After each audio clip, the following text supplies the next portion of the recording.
100 साल की सास। अरे मम्मी जी, थोड़ा उम्र के हिसाब से काम किया करो। कहीं कुछ हो गया तो लोग बोलेंगे बहू ने बूढ़ी सास का ध्यान नहीं रखा। बहू, तुम भी थोड़ा कम और धीरे बोला करो। कहीं चिल्लाते हुए कभी कुछ हो गया तो वही लोग बोलेंगे 100 साल की सास भली चंगी बैठी है और बहू बेचारी चलती बनी। वैसे मम्मी जी, दादी बिल्कुल ठीक बोल रही हैं।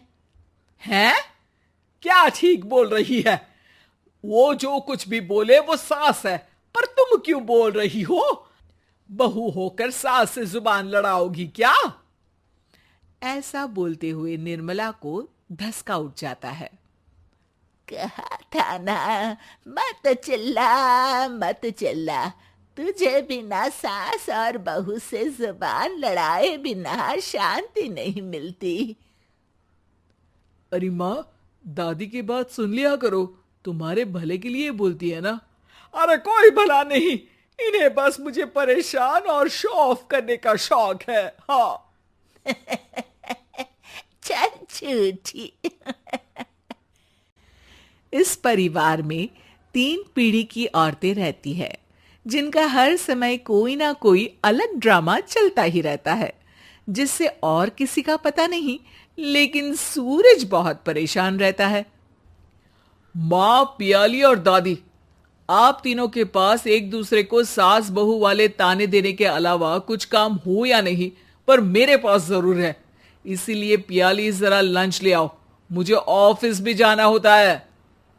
इस पर पियाली सूरज को लंच देती है और वो ऑफिस चला जाता है, जिसके बाद तीनों एक बार फिर अपनी बातों या कह लो कि नोक-झोंक में लग जाती हैं।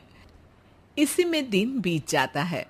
रात को सूरज के साथ उसके दोस्त भी खाने पर आते हैं। पियाली, मेरे कुछ दोस्त आए हैं।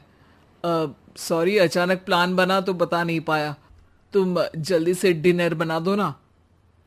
अरे वाह रे आलसी माँ की आलसी बेटी, पहले बिना बताए दोस्तों को घर ले आओ, फिर बोलो जल्दी से डिनर बना दो। इतनी जल्दी है तो खुद बना लो। अरे माता, सब बाद में दिखा देना, अभी खाना बना दो ना प्लीज।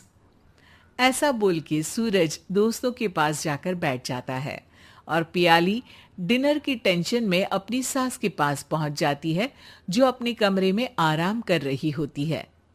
मम्मी, सूरज अचानक दोस्तों को घर ले आए हैं, क्या करूं अब?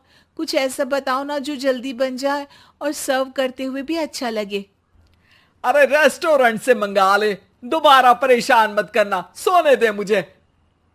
इतने में दादी सास भी वहां आ जाती है। वाह, आलसी का आइडिया भी उसी की तरह बेकार है। कोरोना में बाहर से खाना मंगाएंगे। बहू, तुम सो ही जाओ, वही काम अच्छे से कर सकती हो। चल पियाली, मैं बताती हूँ क्या करना है।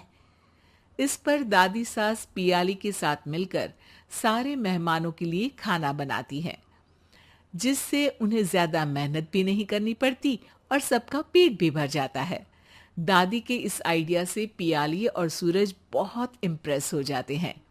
दादी, क्या यही खाना आपकी इस उम्र में इतना एक्टिव रहने और एंडलेस लाइफ का राज है? वैसे दादी ने आज तक राज किसी को बताया नहीं। इन्होंने ससुर जी तक को नहीं बताया, तभी तो वो ऊपर पहुंच गए और ये अभी तक यही है। तेरी सास मेरे ऊपर पहुंचने का ही इंतजार कर रही है, पर इस आलसी का ये सपना पूरा नहीं होने वाला। क्यों जी, अमर होने का वरदान लेकर आई हो क्या?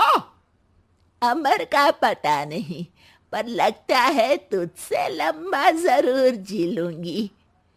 इससे पहले कि दोनों सास बहू में कोई बहस शुरू होती, पियाली बीच में बोल पड़ती है। ठीक है, आप दोनों लड़ क्यों रही हैं? हम तो चाहते हैं कि आप दोनों हमारे साथ हमेशा रहें। पियाली की बातों पर दोनों शांत हो जाते हैं और उनकी लाइफ पहले जैसे चलने लगती है, जहां दादी सुबह जल्दी उठकर कुछ न कुछ काम करते हुए पूरा दिन बिताती है, तो वहीं निर्मला और पियाली लेट उठने से लेकर धीरे धीरे आलस में काम करना और जब मर्जी सो जाने से अपना दिन बिताती हैं। एक दिन निर्मला की सहेली उनके घर आती है। अरे क्यों रे निर्मला, कैसे चल रही है जिंदगी? सब बढ़िया, बस ये बुढ़िया ऊपर जाए तो ज्यादा अच्छा होगा। अरे ऐसा क्यों बोलती हो? तुम्हें तो उनसे सीखना चाहिए, वो बहुत फुर्तीली हैं।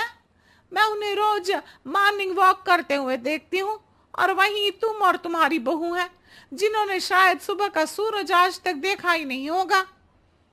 सहेली की बात सुनते ही निर्मला भड़क कर चिल्लाते हुए पियाली और अपनी सास को वहां बुलाती है, जिनके साथ सूरज भी वहां आ जाता है और ये सब देख सहेली वहां से चली जाती है।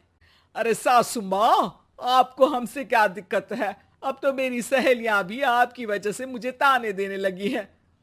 मम्मी जी, कुछ तो लोग कहेंगे, लोगों का काम है कहना, आप इग्नोर करो ना। अच्छा वैसे महारानी, वो तुम्हें भी वही सब बोल रही थी? है?